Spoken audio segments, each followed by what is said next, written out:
Temos hoje o privilégio de ter mais uma conversa na nossa série de talk shows, esta vez com a doutora Susan Levine, que é uma grande amiga dos doentes aqui em Portugal. Ela é membro do nosso comitê científico da Associação Aliança Millions Missing e tem nos apoiado também no desenvolvimento da agenda científica da primeira e segunda conferência.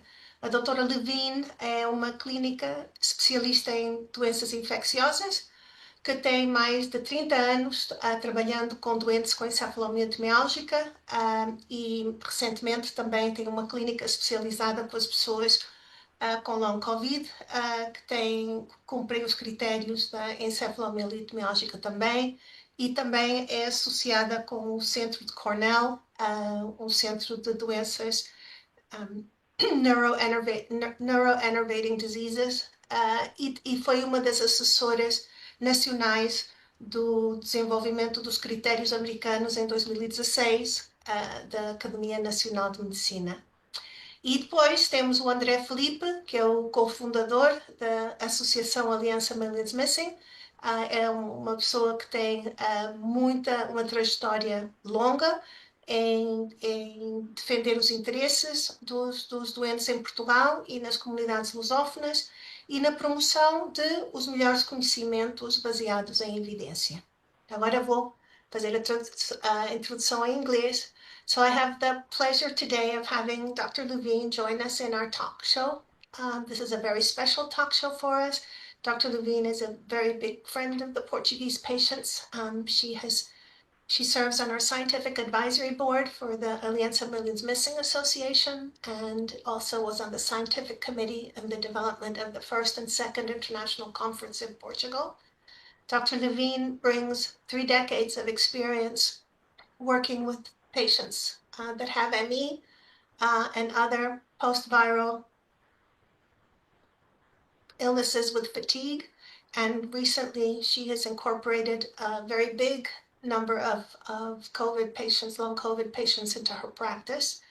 Dr. Levine also has a position at the Cornell Center for Neuroinnervating Diseases and served on the advisory board of the National Academy of Sciences on the IOM, the Institute of Medicine 2016 guidelines that were a watershed for us in terms of diagnosing and defining our illness with much more precision. And with us, we have André Filipe, who is a co-founder of the Aliança Millions Missing Association. He is a veteran organizer and fighter on behalf of Portuguese patients and has been fighting very, very hard to bring greater awareness about evidence-based approaches and protecting the interests of patients so that they have the best available information. So thus, the session today is off-label treatments, and I will pass it on to André. Thank you for the introduction. And also I would like to thank Dr. Levine. On a personal note, she's one of the kindest doctors I've ever met. Very friendly and very good at talking with patients. Thank you. You're welcome. And starting off with the first question, what are off-label treatments? Thank you, Andre. I'm going to try to keep this concise, and then I know Joan is going to put this in note form as well. Briefly, the treatments are to address the chronic inflammatory condition that is very prevalent in most patients because the immune system is working very hard. And in so doing, that translates symptom-wise into fatigue, unrefreshing sleep, pain, and brain fog. So to combat that, some good, not crazily expensive, off-label treatments that have some merit thus far and are being investigated further include NAC or NAC, which is N-acetylcysteine, and a typical dose would be 600 milligrams daily. And an example of a good brand would be Pure Encapsulations, but there are other good brands out there. I'll give you a couple more. Luteolin, Luteolin, which is made by Swanson and particularly addresses mast cell activation, which is another component of ME and of long COVID. And I think that's one of the few things that 99% of people with either ME or long COVID, they all have that in common. You know how certain people have certain symptoms that are more prevalent, and some people's ME looks different from somebody else's ME, but they all seem to have mast cell activation as a unifying kind of feature, molecular feature, if you will, of their illness. So that's why I think it's wise to address that. And so anyway, luteolin is one example of that. Now, you don't want me to go into treatments that are prescription drugs or compounds. You want me to stick with supplements? Okay. We can, we can dip into that a bit later. Epicatechin, Epicatechin, which is made by Nootropics brand, is another supplement that addresses mitochondrial dysfunction. So I explained a little bit that most patients with ME/CFS and long COVID are in a chronic inflammatory state. Another key finding in patients with these disorders is mitochondrial dysfunction. So back in high school, I'm sure even in Portugal, you learned that the little energy organelles in the cells are the powerhouses of the cells. And so they're impaired. Research published by Dr. Hansen and others, you mentioned Center for Enervating Disorders, they're very keen on examining mitochondrial dysfunction. So in any event, epicatechin is something that can improve mitochondrial function. And let me say something very briefly too that's being investigated further is the red light therapy. Yes. These are panels that are available, and MitoPro 300 has begun some preliminary studies looking at different wavelengths of light and their effect on mitochondrial function. And so that's a new avenue that we haven't fully explored yet, but I think that warrants further investigation. Thank you. And how can experts evaluate these treatments, especially when they have limited expertise and are not very willing to listen to patients? How can patients approach their doctors? Well, I mean, I found one thing in 30 years of practice, that sometimes the patients know a lot more about this illness than the doctors do. So I tell people who are concerned that their doctor, although maybe kind and empathetic, may not be that knowledgeable about this illness, is to bring along a fact sheet that explains the diagnostic parameters of the illness. So one example, and then Joe knows about this, is the IOM report has a simple 3-sentence fact sheet telling the key elements of the illness. And then, of course, it has NIH written on it, so it looks official. And I think patients might feel comfortable just handing that over along with their medical records to the doctor. And then possibly suggesting, it's too bad that patients have the added burden of having to sort of teach their doctors, but that's often been the case. And I've learned a lot that way myself. To introduce this, look, doctor, we don't know, no one knows what the output, but it makes sense because of the mitochondrial deficiencies reported in this illness that we should try this particular intervention. Part of the drawback, Andre, in terms of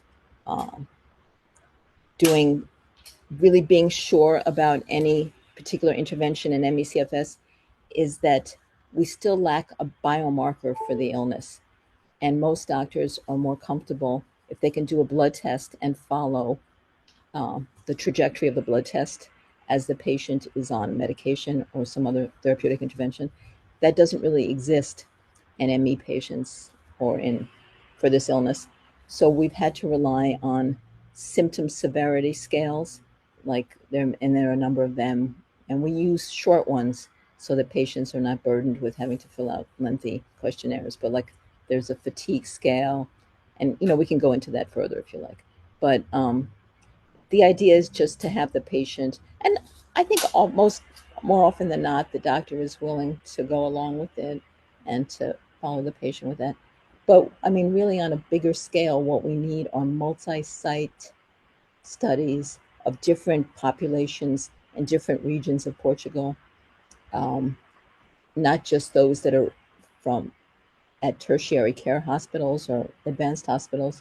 You want to get people in different populations. You want to get younger people, and then you want to get people with other comorbid disorders like fibromyalgia or whatever else they might have. It's a difficult process. It's definitely challenging with the waning funding pattern that's going on here in the US, and I'm sure where you are. It's a matter of getting doctors, like you have a few doctors on board who are extremely interested in studying this illness, and to recruit the younger generation of doctors to get involved with this illness. So basically it's believing in the patient, right? Be empathetic, and yes, it's very likely that patients know much more than doctors, right? Most doctors, and doctors being open enough to research, to check studies that the patients present them, and also be open to off-label treatments. Yes. No, that's very true. Yes. And what would you say that scientific evidence aside would be a good reason for doctors to prescribe off-label medication? Well, I mean, off-label sounds like we're doing something wrong, or the thing is that there has never been a drug that was specifically developed to treat ME/CFS. So, in fact, anything that you might use to treat it is quote unquote off-label. So I think even if you're prescribing a sleeping medication for the unrefreshing sleep, it's a sleep med, so it's not really off-label. It's addressing that symptom. I think if there's evidence in the blood test, for instance, of the reactivated Epstein-Barr virus or other viruses that you might find, if there's evidence of immune dysfunction, like low immunoglobulin levels, so it's off-label in the sense that there haven't been many studies published that show its definite efficacy, but you do have a laboratory test there that you can follow. And there's several other examples of this, like low carnitine levels, which is an amino acid that's involved with energy. So these are examples of blood tests that I draw on patients to help guide me more or less in the ballpark of what an appropriate treatment might be. There are other illnesses, I think, especially in the autoimmune category,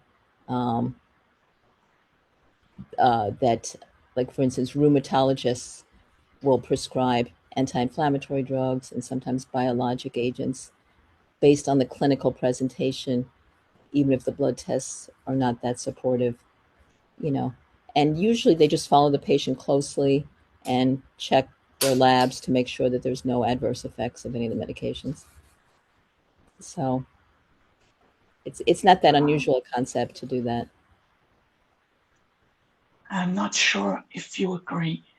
Just, I think you would, and in general, everyone, or at least patients and people that see patients dealing with so much and suffering so much.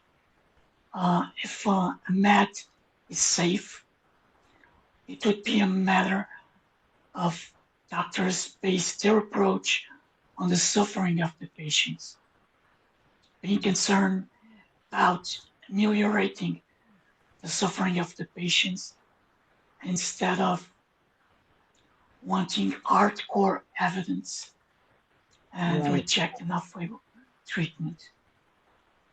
I mean, I find, and I think most doctors do, usually there's at least one thing you can do for the patient, you know, even if it's the tiniest thing, like helping with sleep or advising on please rest if you know, give the patient permission to stop doing what they're doing, and take a break. And frankly, just acknowledging their symptoms, just being a good listener is like 80% of what's needed, really, in an illness where there is no cure. I think if you express empathy and concern, that goes a long way. Especially when it concerns to resting. Right. That's like that horse theory. You try everything, you are open to everything except that a patient just needs resting. Right. I mean, here it's oftentimes you're, you know, like yourself, you're a professional person and your identity is so tied in with what you do, you know, you can find it difficult to rest. You think, oh, I should be busy. If I'm feeling even slightly better, it's very hard to tell yourself to rest. And that being said, I think that patients should have some small schedule during the day where they get themselves up, possibly move into a different room and be in sync with the rest if you're living with a family, your family, in sync with the activities of the family when you can. Because I think that's just part of being human, that you want to do that. But obviously not to feel obligated if you're feeling bad. But I think to give yourself too many goals, say a day, I find, because people often ask me, how much should I do? And, you know, I don't think you should be out there jogging, but I think just literally get up, you know, before a certain time in the morning, get your clothes on if you're able to, go into a different room, eat a meal with the family, and then, you know, perhaps not sit through the entire meal, but, you know, so you're kind of semi in sync with other people around you. I think this is the best argument indeed for prescribing off-label treatments. If they are safe, accessible, they can do so much difference in a patient's life. Yeah, I agree. And I think it would be very helpful. We did a little poll of many patients here in Portugal in terms of what off-label treatments they think may be most beneficial, or they wanted to hear your thoughts on it. One of them was the use of antivirals, and I know you've spoken about that. And then immune modulators, low-dose naltrexone, antihistamines, corticosteroids. We have a list, and so if we could maybe go hear your thoughts on some of these would be very, very helpful. Sure. So, as I mentioned earlier, part of the initial workup, laboratory-wise, of an ME patient is to test for viral reactivity, and usually people associate Epstein-Barr virus as one of the key viruses involved in triggering the immune response and maintaining that heightened immune response. So we test for Epstein-Barr virus, and a related virus, human herpes virus 6. And of course, there's some literature out there too that suggests that getting COVID causes a reactivation of Epstein-Barr as well. So it makes sense, usually in the early stages of the illness, if you're lucky enough to see the patient within the first 3 years of being ill, to address the viral reactivation. And there are some published peer-reviewed articles about the use of valacyclovir and valganciclovir, which are both anti-herpes medications. These are prescription medications. And when prescribing them, I usually tell people that we would have to give it 3 to 6 months of treatment, and then we would want to check monthly or every 2 months liver function tests and blood count. 9 times out of 10, there is not a problem with side effects, but I think it's wise to keep on top of that. And there are other antivirals. I don't want to bore you with the whole list of those, but that's sort of the key one. And then low-dose naltrexone happens to be very popular. And I think you know that Dr. Systrom is involved in a study with, and no one, believe it or not, even after all these years and all of us use low-dose naltrexone, no one has actually done a formal study. But the idea is that very low doses of naltrexone, which is a drug that's normally used to oppose narcotic overdose, has also been found to have benefits on natural killer cell function, which is an immune activity that's diminished in people with this. And actually less is more in this case. So the idea is that most people find benefit at 0.1 even or 0.25 milligrams of this medication. And it helps with sleep and with daytime fatigue. So I find that a very useful drug. And it's safe. It is safe. I mean, some people, if they take it, most people I have them take it at night. Some people will get bad dreams. So then I tell them to just switch it. My case. Oh, you got that too? Yeah. Vivid dreams, so I couldn't rest properly. But yeah, otherwise, it was a good match. That was a good choice. I'm glad you were able to get it over there. I wasn't sure that you would have that available. So there's. I'm not sure if they are manipulated medicines, but we have pills and we can just dissolve them to water. So I got you. Yeah. So that's one, and then I think you might have been thinking about the Joan, the gamma globulin. Yes. Okay.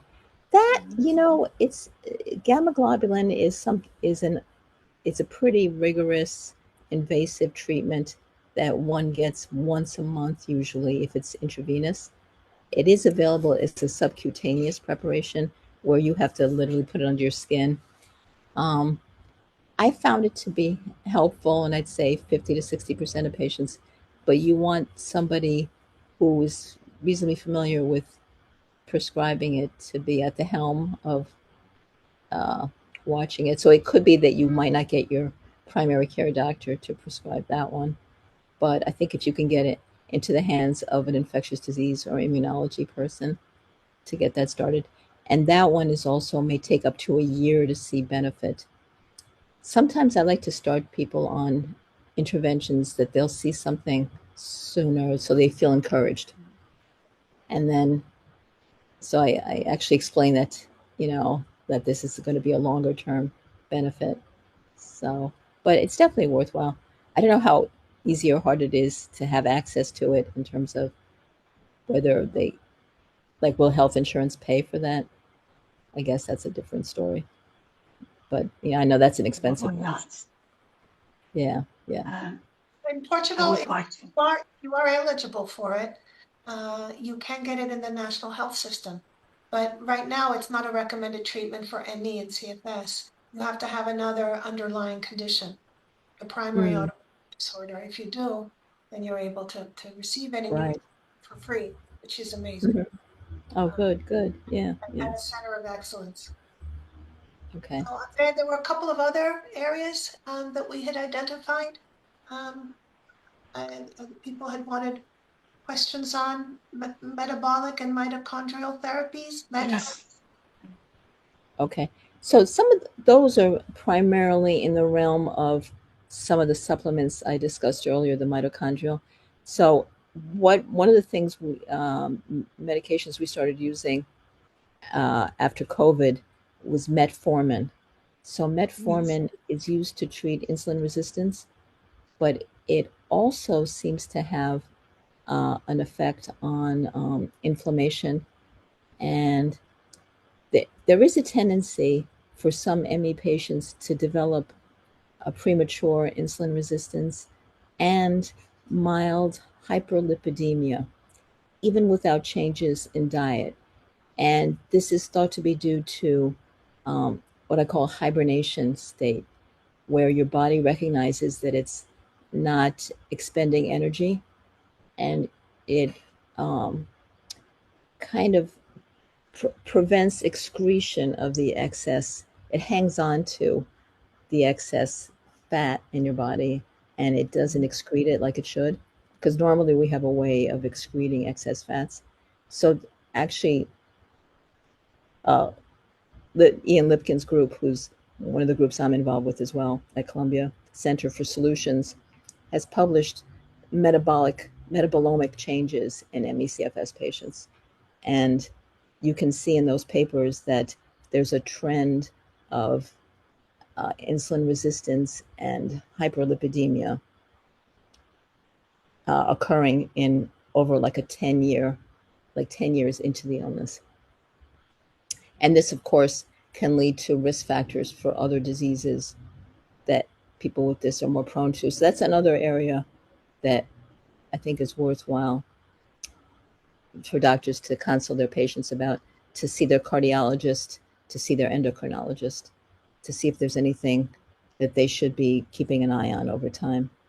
But for now, I mean, the main one is the metformin, I would say. And then atorvastatin, which is a statin, if you recognize that the LDL cholesterol is going up, that might be something reasonable to try. We have one on the list that seems very good.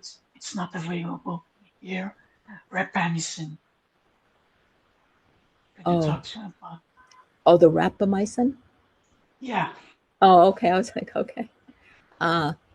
Yes. So the other name for that one is sirolimus, and it's it's very preliminary. I think for that one you want somebody who's pretty well versed in immunology or transplant medicine to prescribe that. So that is a drug that it's in the very early stages of development, but I would say some patients are getting prescribed that 1 milligram weekly to begin with, and then we slowly escalate the dose on that one.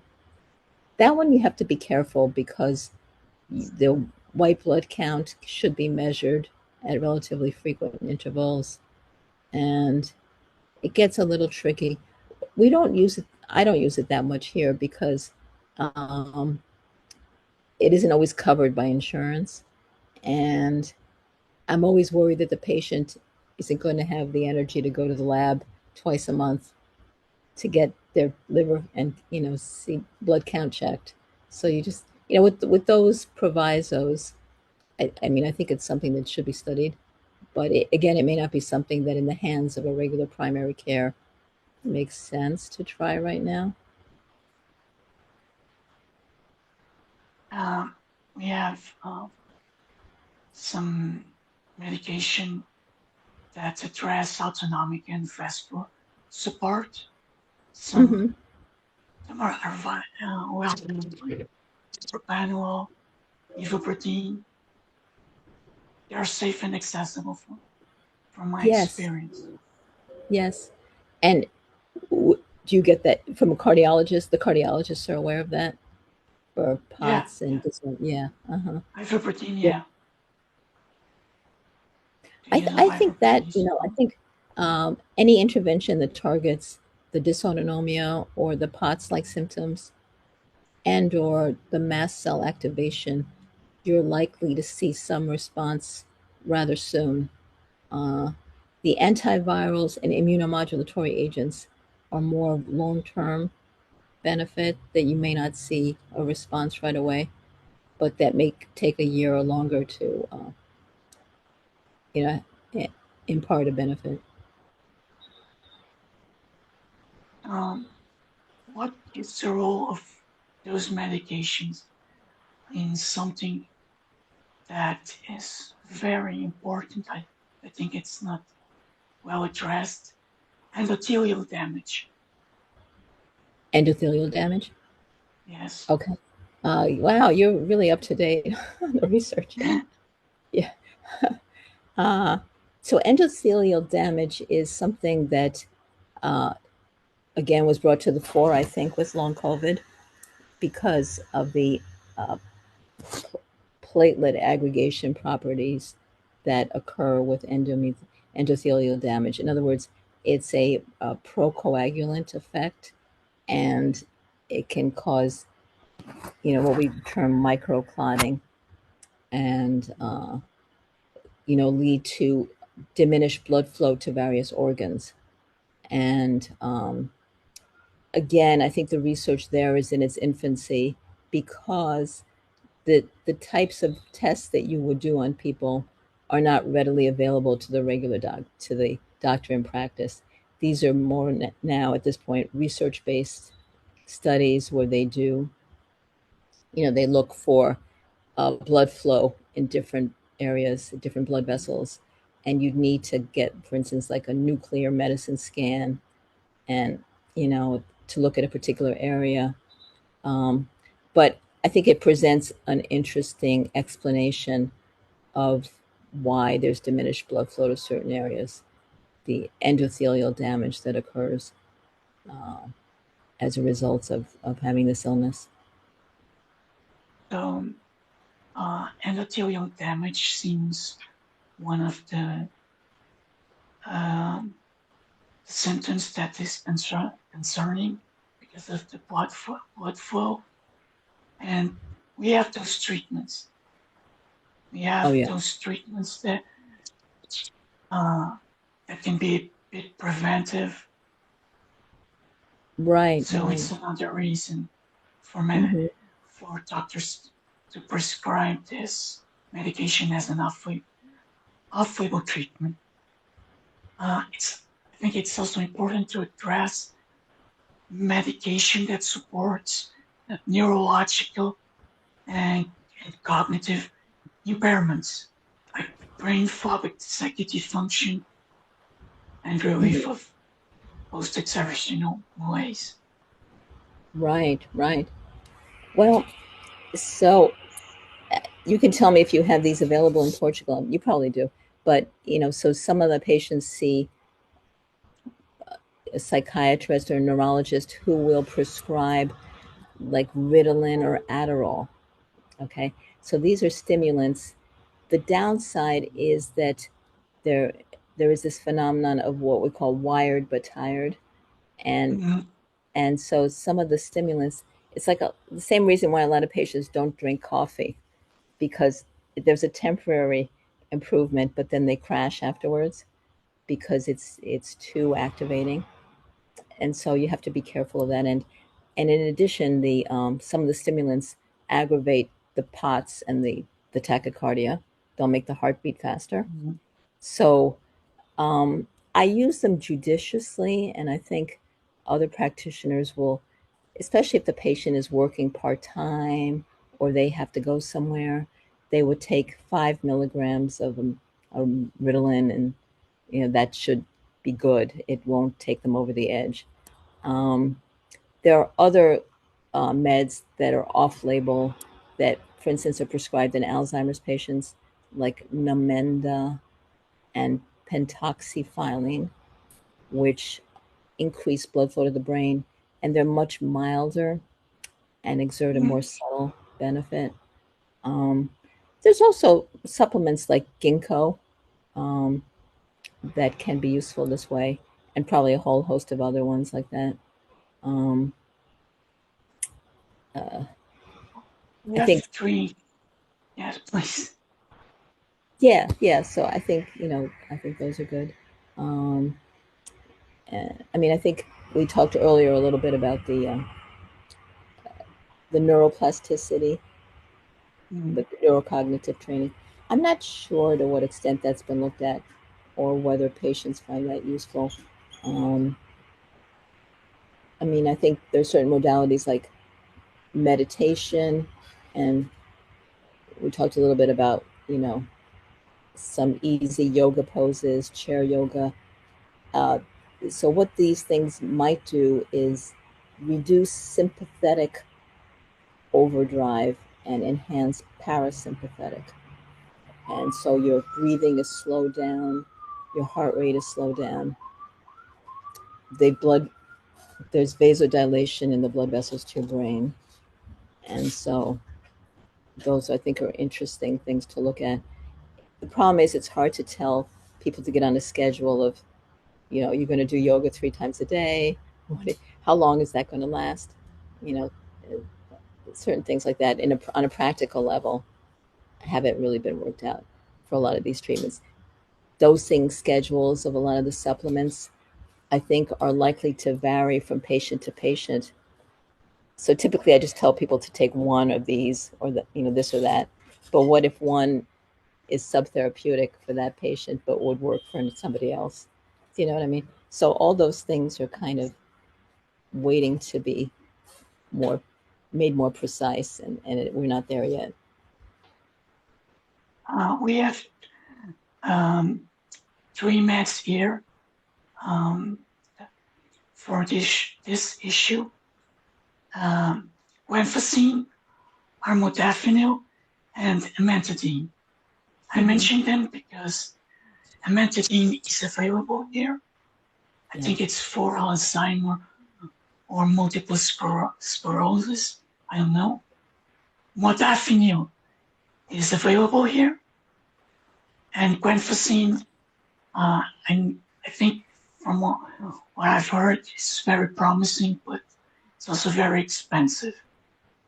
Yes, we have them here too. So amantadine is also used in Parkinson's, and it raises dopamine levels.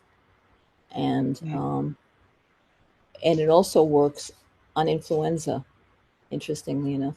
So, I think that is a safe medication to try. And so I think, if you were to try it, perhaps a month, 6 weeks should be long enough. The armodafinil and modafinil are Provigil and Nuvigil, and those are stimulants also. They have less side effects than Adderall or Ritalin, and because they don't give you that spike that the other drugs do, I think they're gentler. They're also really expensive here, and hard to get. You have to demonstrate that you've got something called shift work sleep disorder, meaning that you work mostly at night, and then they'll agree to get it covered for you. But yeah, no, that's certainly an option. The guanfacine, I've used that a little bit. I think it's a good drug. And there's 2 different types. There's the extended release and the immediate release. I think the extended release is possibly better. We have also listed therapy here that's very recent. SGB, stellate ganglion block. Right. Yeah. That's good. Yeah, I don't do that myself. It's usually a neurologist that does that. And, some people have found some temporary relief from it. Again, it's one of those where you need a recharge every 3 months or so. It's, again, similar principle. to improve parasympathetic function. Yeah, no, I think it's definitely worth looking into. We have another topic here that concerns the ethics and access to off-label treatments. What are the best criteria to evaluate the risk, benefit, or cost? Oh, wow. Well, you know, of course, these things vary where you are. You know, things may be different in terms of coverage.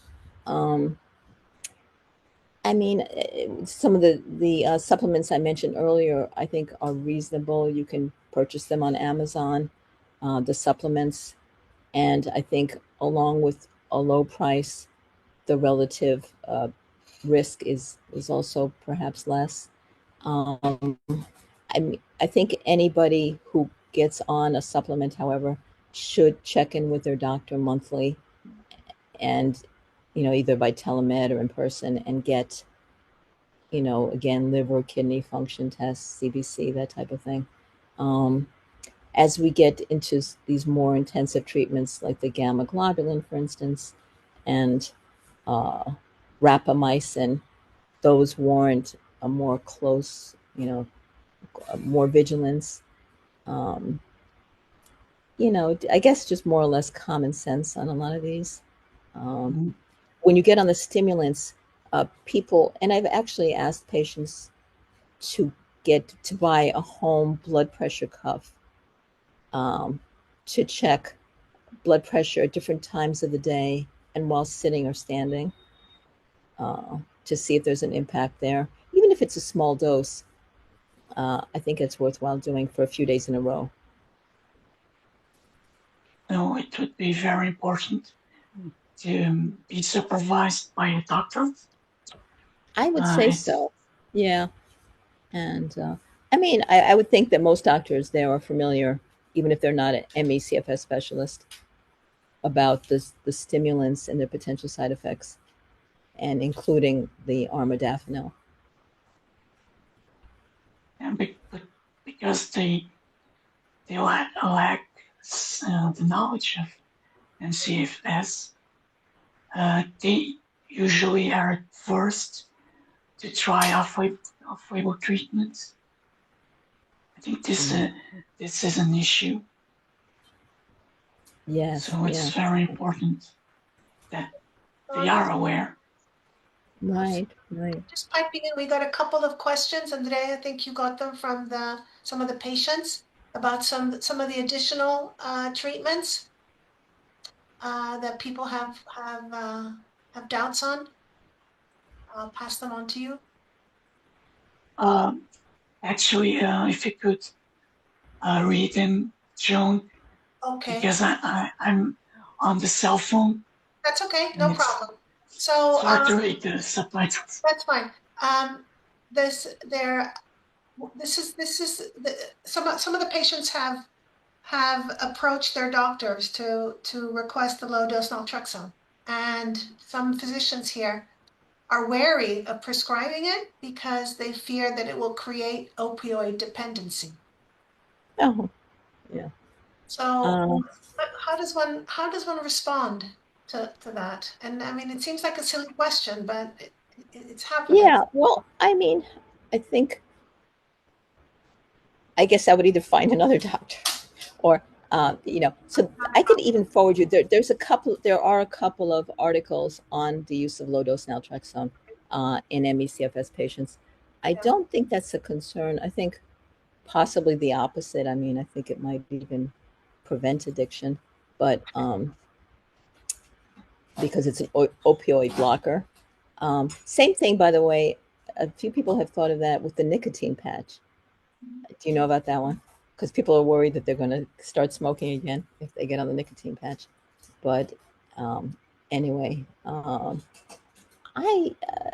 would not be concerned about that. I think at the types of doses that we're using the low dose naltrexone, that should not be a concern.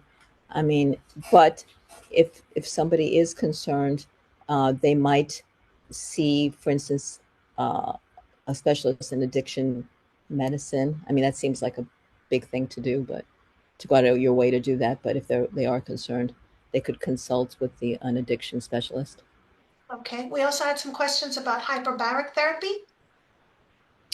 Right. So as we were saying earlier, hyperbaric therapy is often hyped because a few patients have asked me to look at quote unquote spas in places like Czechoslovakia or even in Miami.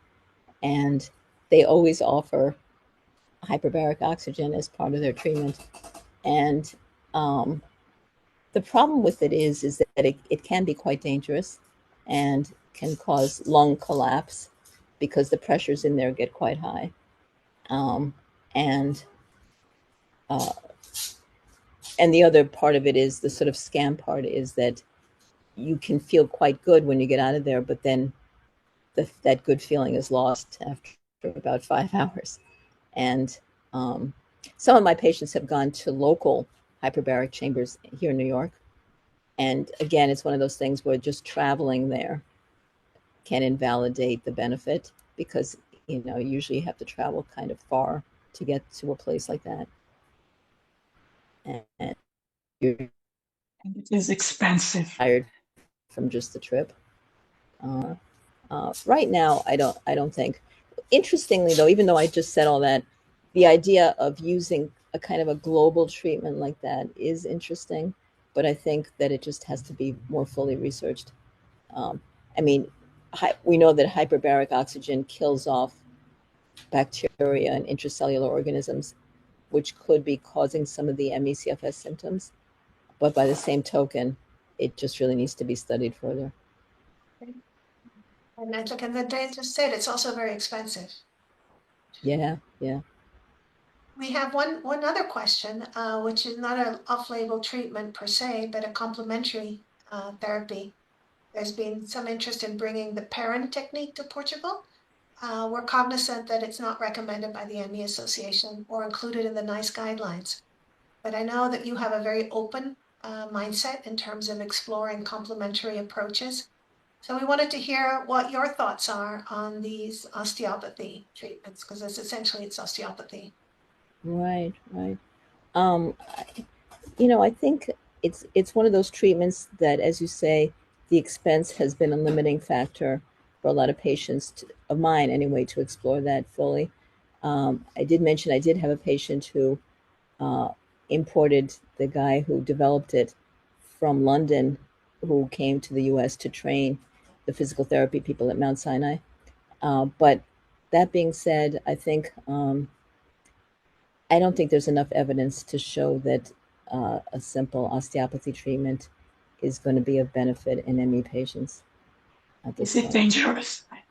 I think that's it one could of be the biggest dangerous concerns. because, it could be dangerous because, especially in patients who have EDS, where they're hypermobile or have other connective tissue problems, the practitioner may be too forceful.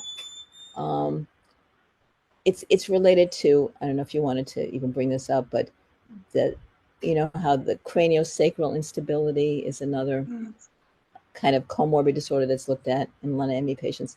And so some people are advocating like traction therapy, where you like put a strap on the neck and literally put it to the knob of your door to stretch your neck. I mean, all these things could be fraught with danger in terms of aggravating your underlying situation, because no one knows what the right amount of pressure is to exert on the body.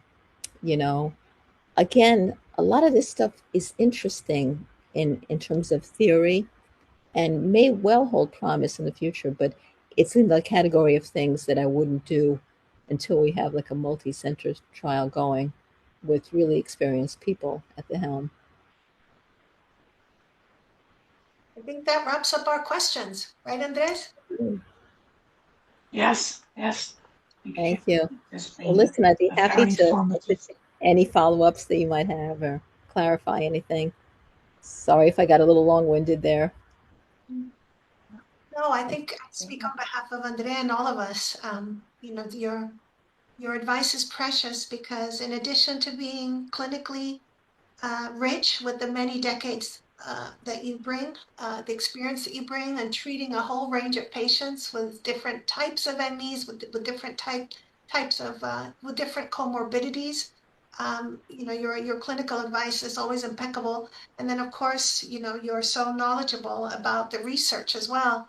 So for us, it's a real privilege to be able to pick your brain and to talk a little bit about therapies that some of the patients may want. This was a session that they very much requested so that they can think about some additional supplements, some additional pharmacological interventions that they can try, and even some other complementary alternative techniques, as you mentioned, Sure. like yoga, some mindfulness. Yeah. But also be cautious of other therapies that are surfacing, that the risks may be quite big. We wanted to remind everyone that Dr. Levine will be joining us in Porto. And so she will be one of the keynotes. And so we just see this as an extension of the dialogue that we've had with her. And André, do you have any closing comments? I would like to thank Dr. Levine for being here, for helping us so much, for offering her advice, her expertise. Also, that she agreed to being our Millions Missing Alliance Portugal scientific committee, and that she is going to join us in the conference. It's very important. Thank you very much. I really enjoyed talking to you. Thank you. Dr. Levine. Okay, guys, I'll be in touch. Bye. Thank you. Bye. Thank you very much.